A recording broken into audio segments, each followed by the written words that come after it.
Margaret Mueller. I'm the president and CEO of the Executives Club of Chicago. I'm so pleased to welcome you to our first program of the season. What a way to start. We're really excited to kick things off with this.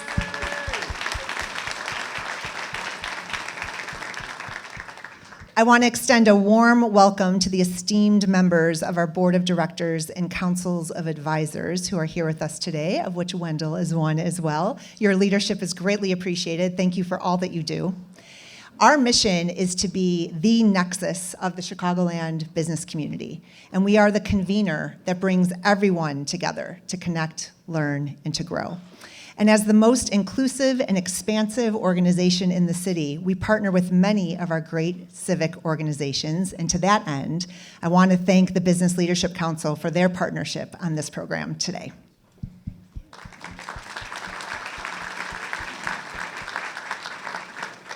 The Business Leadership Council builds bridges in every arena to attain a strong foundation for business growth and development within the Black community. And events like this serve as one of those bridges, and we're very proud to be your partner. Finally, thank you to all of our sponsors for supporting our entire season and everything that Exec Club does day in and day out. A special thanks to the presenting sponsor of our Chicago CEO Series, KPMG. Through their generous support, Exec Club delivers exceptional programming with Chicagoland's leading CEOs, such as today's event. And so now I'd like to introduce Priya Emanuel, the advisory principal of KPMG's Chicago office, to introduce today's speakers. And thank you again for being part of this special occasion.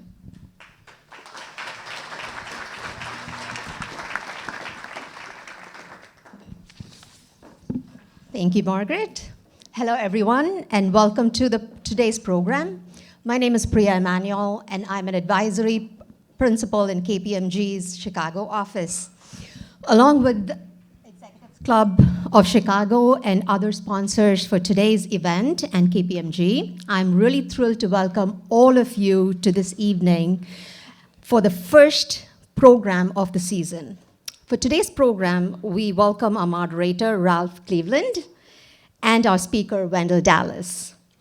Join us as we explore the exceptional personal and leadership journey within the dynamic natural gas industry through the lens of Wendell Dallas, President and CEO of Nicor Gas.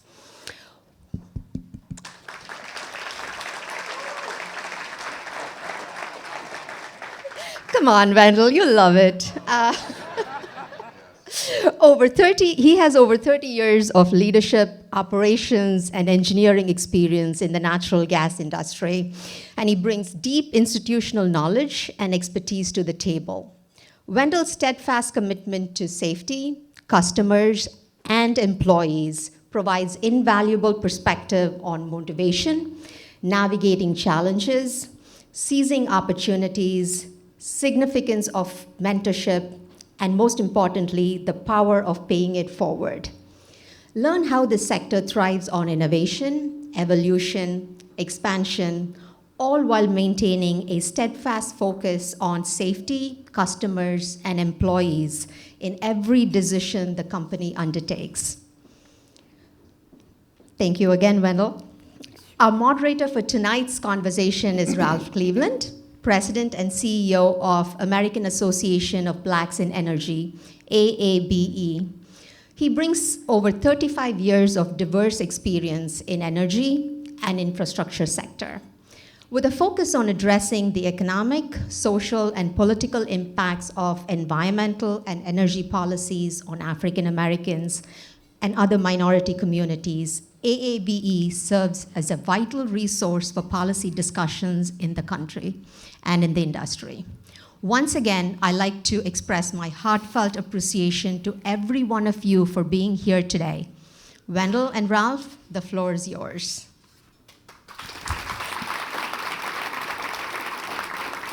Well, oh no. So I first have to tell you that Wendell and I met over 20 years ago. I started as a newly minted region manager down in Savannah, Georgia, for Atlanta Gas Light Company. I had come over from the oil and gas industry. And then I met Wendell. Wendell was actually the distribution supervisor in my hometown of Macon, Georgia. So I had every reason to get to know Mr. Dallas. And so it's been a terrific journey for him.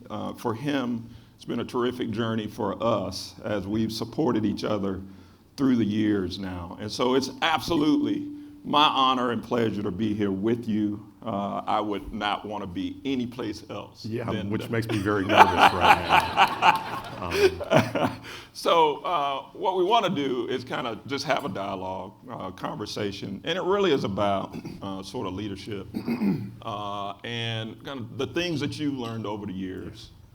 And in that, you got to kind of start from the beginning, right? So share a little bit about your upbringing, where you grew up, and what were some of the critical things that you learned that you still carry with you today? All right, so most of you may, if you know me, I describe growing up in Alabama, and that's right, but my parents actually are met in the military, so they're Air Force. So I was actually born overseas, but we moved around the U.S. when I was real young, but we settled in Opelika, Alabama.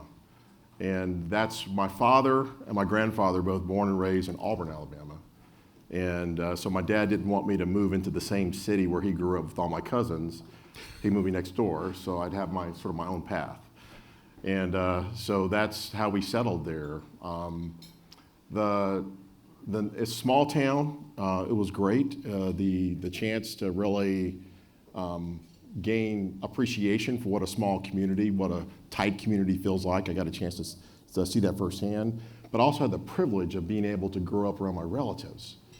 And I'll tell you today, that's not a privilege that most children have, where you can actually go to your grandparents literally whenever you wanted to. And I got the chance to experience them throughout, all the way through college.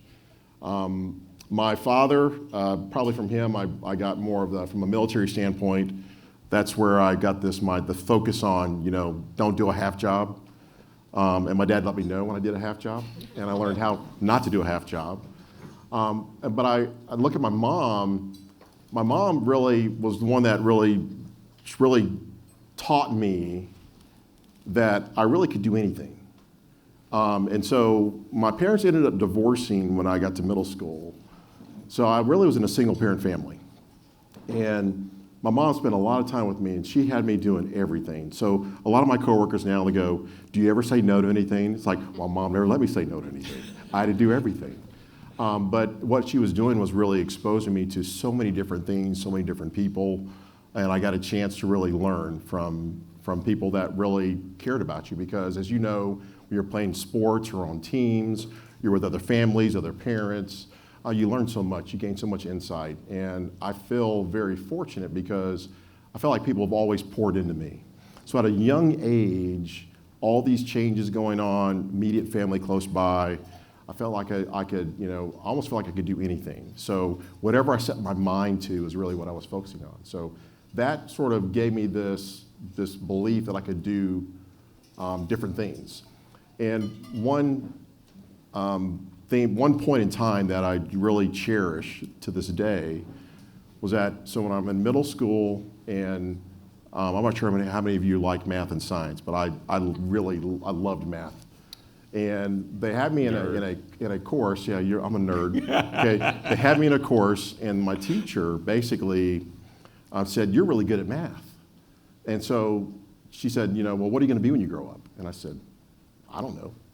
She goes, "You'd make a really good engineer." And so that one conversation with my math teacher, Mrs. Mitchell, really set me on a course. And she said, not only are you good at math, I want you to take 2 maths this year so that you can actually get caught up with all of the college prep courses when you get to high school. I was like going, I don't know what college prep is. I didn't know, what is that? High school, what are you talking about? I'm in 7th grade. So I took 2 maths, and she helped me. And that really started me on this path of believing that, when people see potential and opportunity in you, and they pour into you, that helps you tremendously. But again, that one conversation. And Ralph, I'll tell you, years later, after I graduated, working as an engineer, I went back to see Mrs. Mitchell to thank her. And because just let her know that she set me on a course that changed my entire life. So it's just really, I appreciated the fact that when you're young, you're impressionable, and you have opportunities to engage and learn. All of us adults in the room right now, keep that in mind. Whenever you have a conversation with a young person, talk to them, get to their level. Don't talk above them, but just, have a conversation. Describe what you see in them. I mean, because it just matters. And it really does change lives. Yeah, and for that. And I can tell you that one of the things Wendell does so well is stay present and really see and spend time with the people he's around. So I give you all the kudos in the world for that. So tell us about where you went to school. How was that? Went to school at Auburn. War Eagle. War Eagle.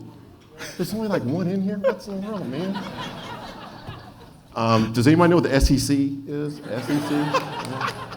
Okay, all right. Listen, I'm gonna keep everybody calm right now, because I see people picking up food and stuff, so hang on, let's just calm down. So I went to Auburn, and so again, like I said, my father, born and raised there, my grandfather, born and raised there. Actually, my grandparents, their story, my father was a taxi driver.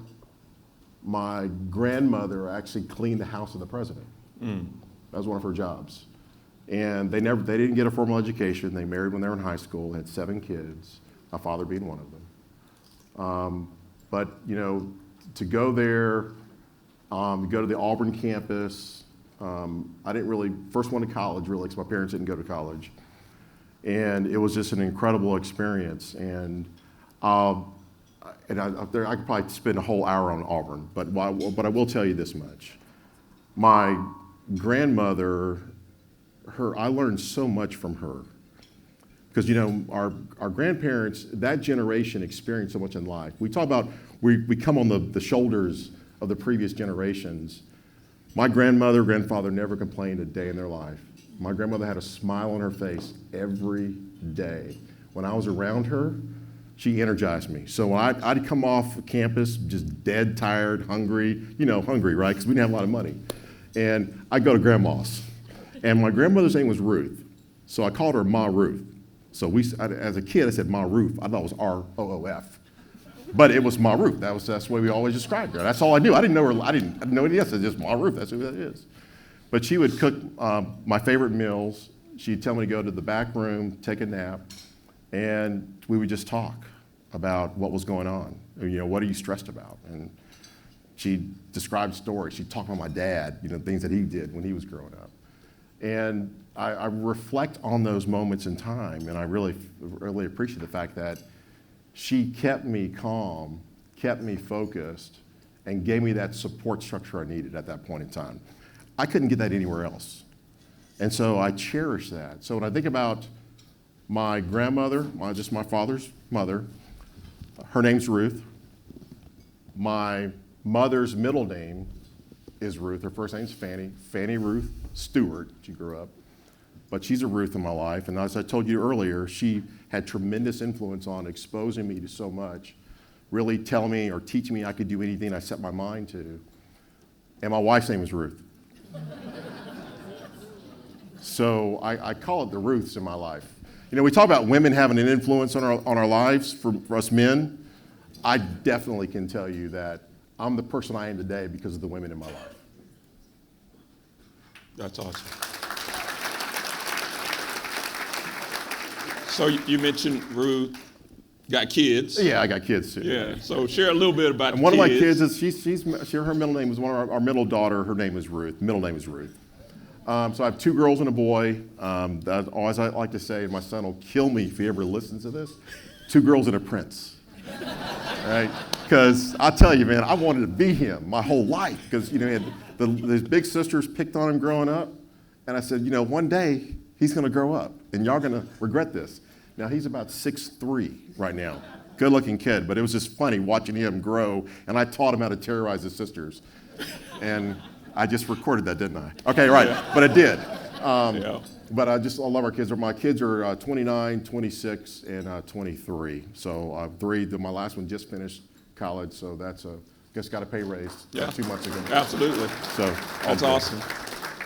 So, and I'm gonna weave these couple of things together. So you've raised 3 kids. You come through your own journey. You start your career, and that experience then I'm sure has given you some guiding principles.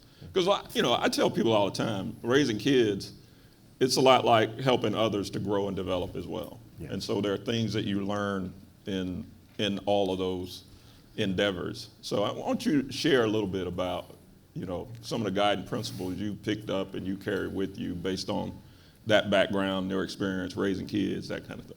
And thanks, Ralph. A lot of my employees over time that I've worked with have asked me, what's my leadership style or philosophy? And I describe it as servant leadership. And I know many know what servant leadership is, but it really is, that's what drives me. If you think about my parents being in the military, serving, you think about my grandparents, what they did in their life, serving others. All the jobs when you're in business, your first job out of high school or whatever you're doing, you're serving. You're serving. And I learned and appreciated very early that when you engage, when you give of yourself, when you focus on others, you have empathy, it changes how you view the world. And so I've always tried to look at things from the people that are around me, their perspectives, and then figure out ways to engage with them. So I feel like that's what guides me in all my activities. So if I'm doing anything, going back to my father, don't do a half job, you're all in. I try to be all in. I try to be present. But I take that into everything I do. So whether it's with the kids, whether I'm on vacation, whether it's on a date with my wife, I'm all in. And that's really, to me, that's helped me. It's kept me balanced. It's kept me focused on the real things. I think another thing which Ralph, that guides me is I've got to have fun in what I'm doing. Because life's too short for you not to enjoy. So listen, you're going to have bad days and tough challenges out there. Listen, we got plenty of them. And currently in my current job today, I've got plenty of them. But enjoying the people around you, enjoying the moment, looking for those opportunities to create laughter.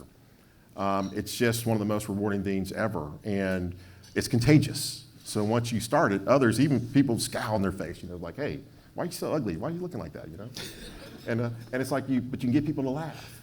And so I feel like that's something that also guides me, is that helping me to keep that energy going. Ralph, I think the thing that I look at is I always try to, if I'm working with you or talking to you, my goal in my conversation with you is to leave you energized when we finish talking. I don't want you walking away from me depleted, because then, people they're not around you. But when you give off energy to others, you get energy back from them, and it's contagious, and it's encouraging and upbuilding. So, I try to keep things very simple, hard worker, do what you say, again, going back to what my parents taught me. So I live by that. If I tell you I'm going to do something, and it may not be exactly when I told you I would do it, but I'm going to work on it until I get it done. My wife's not here, is she? Okay, all right. But I will tell you, that's do what you say you're going to do. Your credibility, your voice, who you are, is defined by what you say and do. And the small stuff matters. Because if you can't do the small stuff well, you can't do the big stuff. Because the big stuff is made up of a bunch of small stuff. Excellent. So a couple of takeaways I have from that, because I heard this once, and you have to know Wendell and I. Wendell and I, we'd be at restaurants just laughing and yucking it up, having fun. One thing I can say is if you're not having fun, you're doing it wrong. Right. So, and that somebody told me that at a time when I was not having fun. So let's. Was it me? No. So, talk a little bit about what you are passionate about. in the role that you're in and just as the leader you are at this particular point in time? Well, hopefully it's obvious. I love people, and I love it. I love it when I get the, "Oh, I didn't know you were an engineer," right? Right. That's I mean, it's more about the HR side of the world that we're in. We're all in the people business. If you're a leader, it's all about the people. So, and early in my career, I had to learn that, because as an engineer, what do? It's our own skills that bring us to the table. It's like, this is what I'm going to do. It's like, I don't want anybody else touching what I'm doing because I'm going to do it myself. But when you step into a leadership role, then it becomes you're empowering others to get the work done. You have to rely and trust. So I had to learn all those things early in my career. So what I appreciated about going on that journey is that's the secret. If you really want to have a successful organization, a successful team, it's the development of the people around you. And so if you're not developing and pouring in each day, then they're not going to benefit from anything you know. They're not going to grow. And oh, by the way, they're not going to pour into others either. So I spent a lot of time on workforce development, employee development, leadership development. That's where, to me, I feel like I can create the greatest influence, share the most that I have to give. When I reflect back on individuals who helped me, because Ralph, you know this. I think you were like the first African-American manager in Savannah. I think I was the first one in Macon. Yeah. Anyway, so a lot of times we're going like we're the first, in a lot of these things. And a lot of times we'd be the only one in there. But so that means in order for us to be successful, others had to invest in us. And they did. And so as I reflect on that, it's like, I'm here because others coached me and guided me. And when I doubted, they gave me that boost, that confidence. So I feel like the more we invest, the more we create opportunities for individuals around you to learn, for you to share your experience, you create a much stronger network. And that development is the key. Because when a person's growing or developing, their whole world changes. So from a workforce development standpoint, I think about our inner circles, we can do those things, we have personal relationships. But what about the community? Well, there are a lot of folks out there, that if they got that one good, solid job, it would change their whole family's world and life. And so we should be thinking about looking for those opportunities. How can I help organizations develop or spend more time in communities? How can I pour into organizations that are searching for ways to help individuals and communities get better? I do want to brag a little bit about the Nicor Gas Career Academy, working with our partners. That really is working with the Quad County Urban League, who's identifying talent within the communities that we're serving. And then we bring individuals into a 6-week course and really expose them to the entire natural gas value chain. So contractors, vendors, IBEW, it's all of us working together, showing them there's a different world out there. And oh, by the way, literally in your backyard, did you know it? And 9 times out of 10, they don't know it. And so using non-traditional methods to find or engage, I think it's important for us. So I know our team, we're constantly looking for ways that if we're doing anything to get back to our communities, I've got this workforce mindset that's like, well, how's it going to touch that community so we can create jobs? So when we go out and do any sort of energy fair, we also have, here's how you apply for a job for our company. We want our communities working for our company because we are our communities. It's all about our customers, but if you can have your customers join your organization, then you're gonna have the best organization in the world because you know what you're looking for, you know what you need. And we have so many different, the diversity of our customer base is so large, we've got to make sure we're engaging in every way possible. And to me, workforce development is that most logical, way to get there. And keep in mind too, workforce development is economic development. Okay, so they're one and the same. So it's like, what do you plan to do? What do you think you can accomplish as a result of the investment you're making? And there are a lot of people out there that do this each and every day. And we've got to make sure that we're finding them and not trying to create our own thing And I think that the more that we connect with individuals in this space and give them capacity to be able to do more, and we create awareness and create opportunities, that's the thing that's the game changer. And I do feel an obligation, a duty to do that. Yeah, so, and I have to share with you, relative to that passion of Wendell's, he's been involved in workforce development issues, starting in Savannah with the local Workforce Investment Board. He served through the appointment of the Georgia governor on the state Workforce Investment Board, and he's been active at the national level with workforce investment. And so he's living that commitment daily. And so my hat's off to you for that. Let's shift a little bit. Let's talk about your role here, CEO of Nicor Gas. You've been here a little over a year. Yes. Yeah. What's been your greatest success here so far? Wow, that's a hard question, Ralph. The reason why it's a hard question for me is it's not about me. I will tell you, personally, my greatest success is connecting with my team, connecting with the community. That's who I am. And so I feel like I've been able to do that. Chicago has welcomed me here, Chicagoland area. And listen, I know I'm biased. I feel like I got the greatest team in the world. I love my team. I love the people that I work with each and every day. I love the people that are taking care of you, providing great service. And so to me, the fact that they welcome me in, I feel like I'm doing my job, supporting them, representing them, that's a huge success. But I also think about it in terms of taking care of our customers. So we're in this clean energy economy here in Illinois. You know, we're a natural gas company. And some people have views on natural gas companies. That's what I'll say.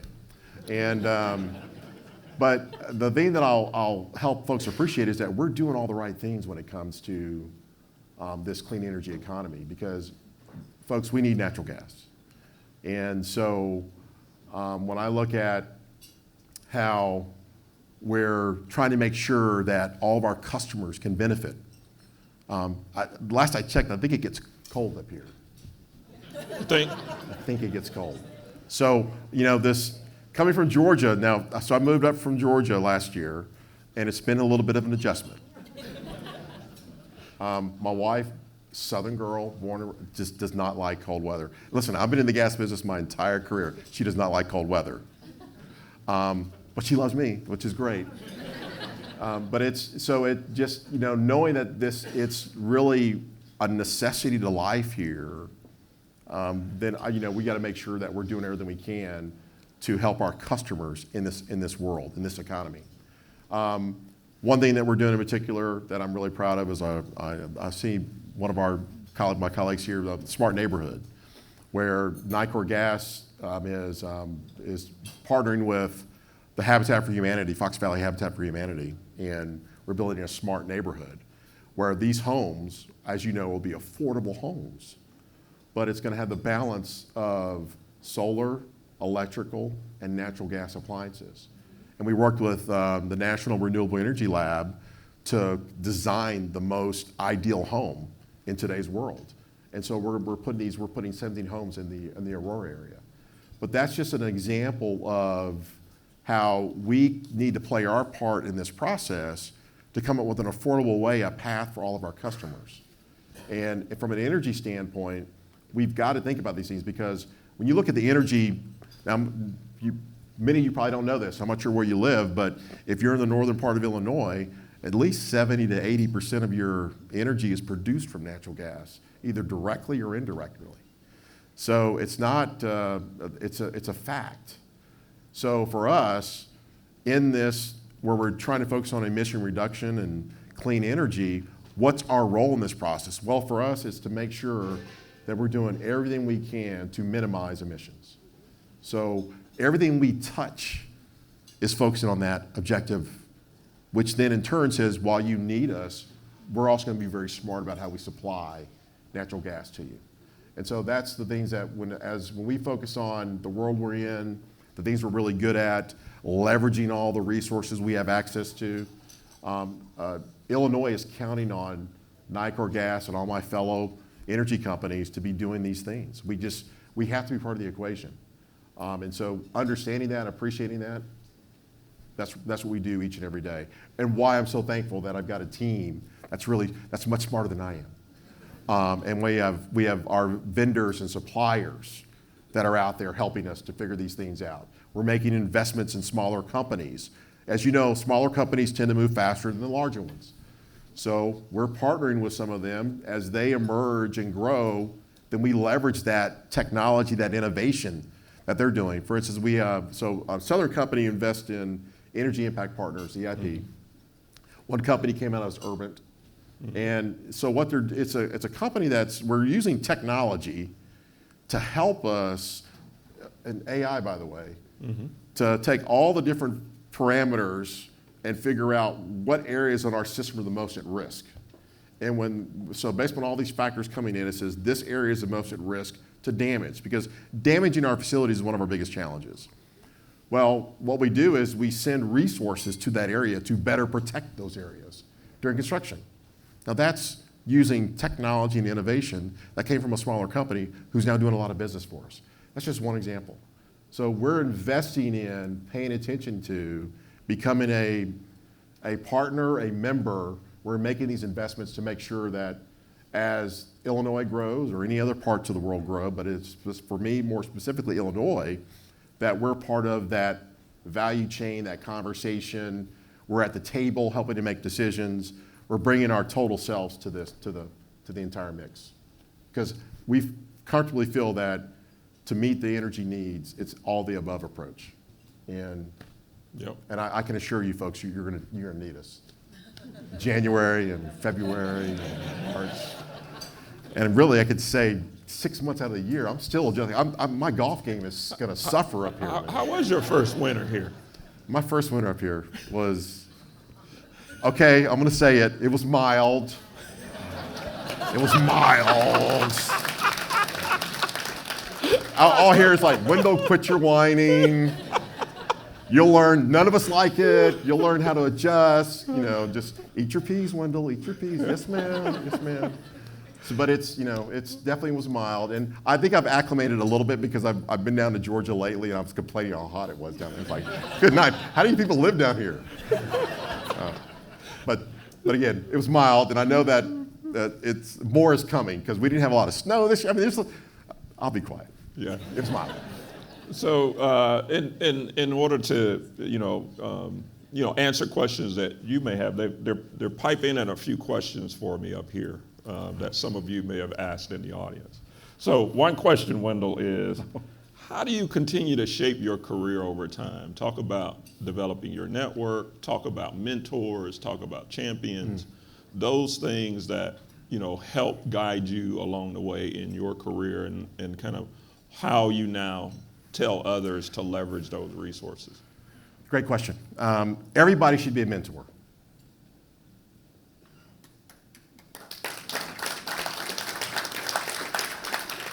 Listen, it should be your goal, objective every day to help someone else. And here's why I say that. Mentoring makes you relevant. Okay? It does. Because, it's one of those things that's kind of funny to me is like when so I've had the privilege of working in various roles or positions in the organization, right? So I've got a lot of experience and knowledge here. It's helped shape who I am. But you know how, choose my words wisely here, how dumb it sounds if it's like, I know exactly how you feel. When I had your job, this is what we did. What do you need help with, right? It's crazy because the world that I grew up in versus the world people are growing up in today, completely different. We had this thing called COVID hit. I think the world's changed completely, right? So everything is new. The point is, yes, you have knowledge and experience that people can benefit from. But just know that individuals that are going through it right now, living it right now, are the ones that are going to educate and teach you. So mentoring is not a one-way street. I'm going to tell you what to do, and you've hit my schedule. I make mentoring a priority because I know that's going to keep me grounded. I know that I'm going to learn. I know that I'm having an opportunity to be energized by somebody else because their world, their journey, it's all new. I've never seen or experienced it before. So why deprive myself of that privilege? So it's not about me as an individual. It really is more about, how can I help? How can I learn? And then how can I in turn then teach and share that same passion and energy for others? So I know part of my leadership team is here, and they know how I feel about this because what I love about my team here, in fact, Nicor tables, can y'all show who you are? Yes, thank you. So I will tell you, the first thing I did when I got here was I asked our leaders to identify the middle levels of the organization. Our middle managers are rising, emerging stars. And I got a chance to pull several of them. In fact, I'm still meeting with some now, but I pulled several of them in to actually have that conversation. Now, as you know, getting called to the principal's office is not the most exciting thing in the world, right? And as much as you try to coach them and say, you're not in trouble and all this, and my schedule doesn't allow me to go to them, so they have to come to me. But what I'm finding there is that giving them a chance or an opportunity to gain some insight and perspective for myself, but they fill out a 2-page document which gives me their world. And I read it. So when they come in, I know everything that they've said. And we have a conversation. And that conversation is around, where you are. First of all, you're on a list. We think you're going to be somebody in this organization. And then I give them points. Here's some things to think about. You got a long time. Don't do this tomorrow. But here's some things challenges you may encounter. Here's some opportunities and things that you can do that's going to help you gain more insight. And then I answer their questions. And what I'll tell you, for me, it's one of the most encouraging, upbuilding parts of my day because I'm meeting with leaders with all this potential. And they're, for a lot of them, the first time they've ever sat down with the president. And listen, I hate the fact that I have to say that I'm the president, but that's my role. But for me, it's been super encouraging because I do feel like they've gained some insight and that they're trusting themselves more as a result of it. My career, obviously starting out as an engineer. I think starting out as an engineer gave me a lot of insight into how the business operates or works. And in the utility space, being an engineer, it helps you a lot because you have credibility within the organization, because not all positions have the same credibility within the organization. And then when you're really good at what you do, you really know all the details of the business, and no one can take that away from you. And I think because of that, it's giving me opportunities to do other parts in the business. So I've been in supply chain, construction operations, I've been in governmental affairs, I've been in economic community development, I've been in operations. So I've done all these different roles, or I couldn't keep a job, one of the two. But I've had the opportunity to do a lot of these different roles. Sales and marketing was the last role. So my last job before coming up here, I was the vice president of sales and marketing for Georgia Power Company, the largest subsidiary in Southern Company. So I sat on the electric side of the business. So I have a great appreciation for the entire mix. And oh, by the way, that knowledge and experience helps me to understand what's happening in Illinois right now, why we have to be part of the solution. But when you have that knowledge and experience, it just enables you to better serve your customers. And for me, it's like when I first came out of college, all my friends were like going, "You're going to work for a utility, natural gas?" And it was like the dumbest move in the world, right? That's what they said. I heard, but they ain't laughing now. Right.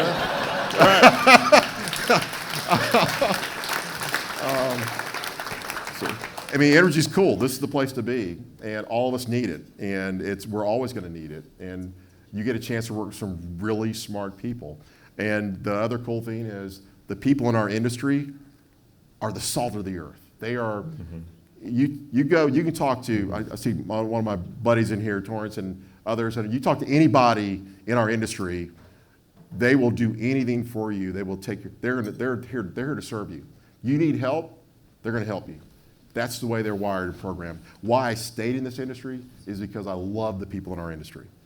And they take great care of you because they understand that they're to serve you, to help you. How much did that answer the question? Yeah, I think so. All right. I think based on the reaction. So you mentioned COVID. We're living in this post-COVID world of so many things have changed. Sort of the whole premise of going into the office every single day and that sort of thing. Some of those things have changed. So talk to us about the post-COVID world from where you sit as a president of a company and how it's changed maybe some of the underlying premises of workforce development, training, those areas. Well, so first of all, we're a 24/7, 365 company. And you don't want our employees at home. So let me lead with that. Let's just let that sink in for just a second. So, our employees never stopped working. Never. Even during this whole pandemic, we changed our procedures, but we never stopped working. Now, in our corporate organization, we had different opportunities or different luxuries, right? We could do things a little bit differently, and we did for a while. But now we're back to, for us, we're in 3 days a week. And most companies say, well, 3 days a week or 12 days, whatever, all this people are really smart. So I'm going to work Monday, Tuesday, Wednesday, and then if it's 12 days a month, I'm going to work the first 12, and then I'm off the thing, right? So ours is really more about coming in the same days, because the reason why we have individuals coming into the office is, folks, there is an element or dynamic that's there. The same reason you're all in the room right now. Now, if you were doing this virtually, would you have the same experience? No. And so while during COVID we changed how we engaged, in a lot of cases that was the only way we could engage, but you miss out on so much, the human element. So as I try to tell people, this really is for your own benefit of trying to engage more, to be present more, because when you connect virtually, as soon as you're finished, you hit that stop button and you're gone, you're disconnected from the world. But as you know, when you're in the room, conversation and dialogue continues on. And so the information, the speed at which things operate, when you're disconnected from that, you're going to be further behind than others. It's a fact. So you can argue, well, I don't want to work at this company because they don't do that or make us come in. Listen, I don't think we should argue about those things. But really, if you really want to truly be a leader and engage and learn how to lead and lead others, have opportunities and people to see you, you're going to have to get back into a more normal mode of operation. So again, for us, it's 3 days a week. And the nice thing is, while we put Tuesday through Thursday so that we all benefit from being there at the same time, if you ask our team, our Mondays and Fridays look pretty good as well. So people are starting now to do more in that space. But I think it is a matter that if you really put in the work and you engage, you're going to benefit from that. So I would encourage more folks to return back to that environment, because it's just a different world. And I'm an extrovert and I get energized when around people. It was the hardest thing in the world to be sitting on that computer, because the other thing is, like, I could talk on forever, but when you're on virtually, you're literally on like the whole time. You can't even smile or laugh, can't blow your nose, can't drink. Because everybody's looking at you. It's like you don't know if they're looking at you or somebody else, but you're on the whole time. You know how that feels? Kind of like right now. but you're on the whole time when that's on, and it's stressful. You wondered why you were like burned out. Then you crammed all these meetings in. It's like, come on, let's not kill ourselves here. Being in person is very efficient, very effective. We shouldn't criticize or minimize that. It's very important. All right, so we got about 5 minutes left. Oh, man. This, Yeah. So, lightning round. What's your Oh. favorite spectator sport? college football. Okay. Yeah, no. I know. Yeah, no, man. It's South, man. Come on. Oh, yeah. So, Cubs or White Sox? Yes.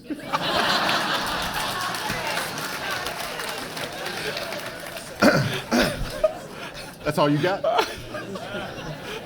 Politician. All right. What's your dream job outside of the energy industry? Oh, man. Oh, okay. All right. I'm a trumpet player. All right. Jazz musician, man. Okay. Traveling the world, man. That would be, man, I'd be in all the joints, man, playing, man. You know, it's like, I'd be the man. Wendell Dallas. All right, so last question. Let's fast forward 10 years. Where do you see the gas industry, and then specifically, where do you see Nicor Gas? First of all, the gas industry is still going to be here. So right now, as I said before, we're looking at innovation, technology. We're focusing on affordability in terms of taking care of our customers. But we're also looking at hydrogen, or we're looking at different ways to reduce emissions. We're looking at modernizing our system. So all these things, you've got a ton of activity happening in this space right now. That's only going to get better over time. And for us, we're going to be at the table. We are positioning ourselves to be a player in this mix. We want to add value. We want to create value for our customers. So I see Nicor being right in the middle of it. And the other nice thing is Nicor Gas is part of Southern Company, so we have all the electric company resources at our disposal that are helping us. So when we talk about energy in Illinois, it's not just natural gas. It's energy in Illinois. And we're going to figure out the best way to serve our customers in the most economical way. It's going to be an exciting time. I'm saying bring it. Yeah. Love it. Awesome. Awesome. So I want to speak for fellow nerds out here. You make nerds being a good thing. Being a nerd wasn't cool until you came along. Man, you're going to make me cry, man. So, terrific conversation. I want everybody to give Wendell a round of applause.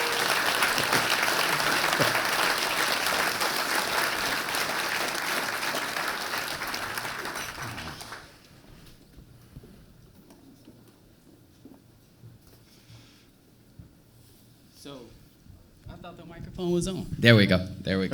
So, my name is Charles Smith. I get to serve as the Executive Chairman of Business Leadership Council and also the CEO of CS Insurance Strategies. But first, wasn't that a great conversation?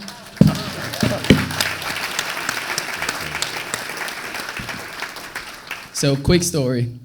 I had a chance to meet Wendell, I don't know, when you first came to Chicago.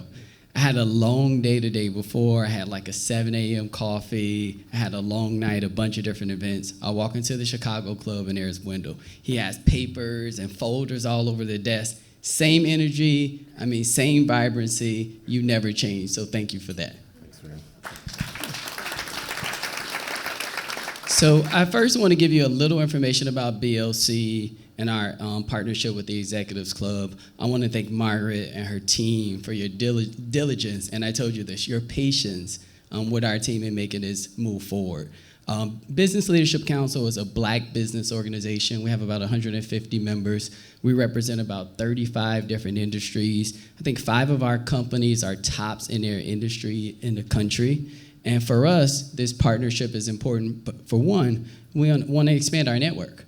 You know, when you look out into this crowd and you look at sort of the cross-sectionality, I see Michael at World Business Chicago, obviously Executives Club, BLC, and other organizations. I think this represents Chicago. This is what Chicago is all about, a very diverse room, different perspectives, and I know a bunch of people in here too. And I want to thank you as well for moderating such a beautiful conversation as well. So I got to give you your props. In closing, though,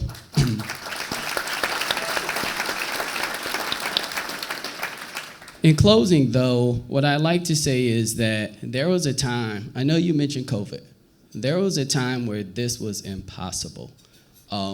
We spent a lot of time at home, virtually as well, and some organizations didn't last, business organizations. So what makes me so excited about this partnership is, for one, we're two of the organizations that lasted, but also the opportunities in front of us to sort of co-brand, to recreate, to be as creative as possible, and to add membership to our robust basis. So thank you for that. Please stick around a little bit, do some networking.